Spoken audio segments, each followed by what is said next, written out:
IT sector అనే చాలా కీలకమైన సెక్టర్. త్వరలోనే మీరు చూస్తారు కొంచెం మంచి అనౌన్స్మెంట్స్ కూడా ఆంధ్ర రాష్ట్రానికి రాబోతున్నాయి.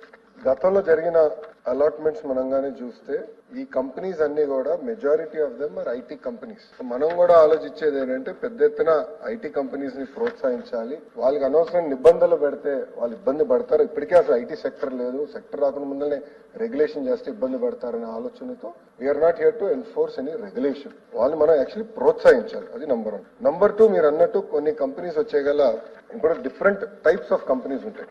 ఒకటి అవుట్ సోర్సింగ్ కంపెనీస్, అంటే అవుట్ సోర్సింగ్ చేసే companies, BPOs, business process out sourcing చేసే కంపెనీస్. అది ఒక రకంగా మేము ట్రీట్ చేస్తున్నాం. రెండోది జీసీసీస్, గ్లోబల్ కేపబిలిటీ సెంటర్స్. అంటే ఈ టిపికల్ ఏంటంటే ఫార్చ్యూన్ 2500 కంపెనీస్ వాళ్ళ ఇన్వెస్ట్మెంట్స్ ని, అంటే వాళ్ళ IT services or research services భారతదేశంలో పెట్టాలని నిర్ణయించుకున్నప్పుడు వాళ్ళు అనేక రాష్ట్రాలు చూస్తారు. వాళ్ళకి ఒక రకమైన మనం ఇన్సెంటివ్స్ ఇస్తాం జరుగుతుంది. మూడోది వచ్చేగల భారతదేశంలో ఉన్న కంపెనీలు, అంటే పెద్ద పెద్ద కంపెనీలు, టీసీఎస్ అయి ఉండొచ్చు, కాండ్యూట్ అయి ఉండొచ్చు, విప్రో, ఇన్ఫోసిస్, డెలాయిట్, ఇలాంటి సంస్థలకి వచ్చేగల వాళ్ళకి ఒక రకమైన కేటాయింపులు చేస్తున్నాం. ఇంకో పక్కనకి వచ్చేగల డెవలపర్స్ ఉన్నారు. సో ఈ రోజు మీరు హైదరాబాద్ లో చూస్తే ఇప్పుడు సాలాపూర్ సత్వా కానివ్వండి, రాజ్ పుష్ప కానివ్వండి, అనేక మంది డెవలపర్స్ ఉంటారు. ఆ డెవలపర్స్ అందరూ చాలా స్పష్టంగా వాళ్ళు ఏమంటారంటే మాకు భూములు ఇవ్వండి ఆర్ జాయింట్ వెంచర్ కి రండి, మేము ఇంత స్క్వేర్ ఫుటేజ్ కంపల్సరీగా మేము ఐటీకే వాడతాము. ఏమైనా కామన్ ఏరియాస్ ఏదైతే కమర్షియల్ అలాట్మెంట్ చేసినప్పుడు కామన్ ఏరియాస్ ఉంటాయి, దాంట్లోనే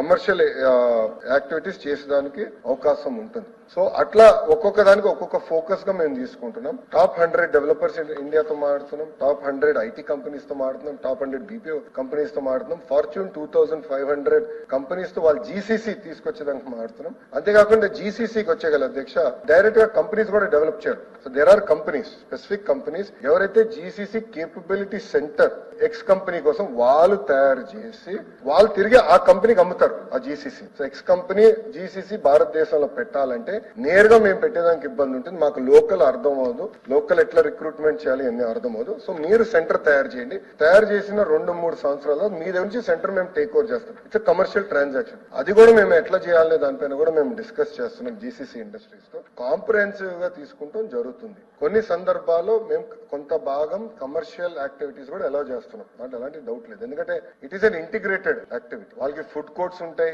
బేసిక్ రీటైలింగ్ యాక్టివిటీస్ ఉంటుంది. సో అవన్నీ కూడా మేము ఎనేబుల్ చేసేదానికి కొన్ని యాక్టివిటీస్ అయితే పర్మిట్ చేస్తాం జరుగుతుంది.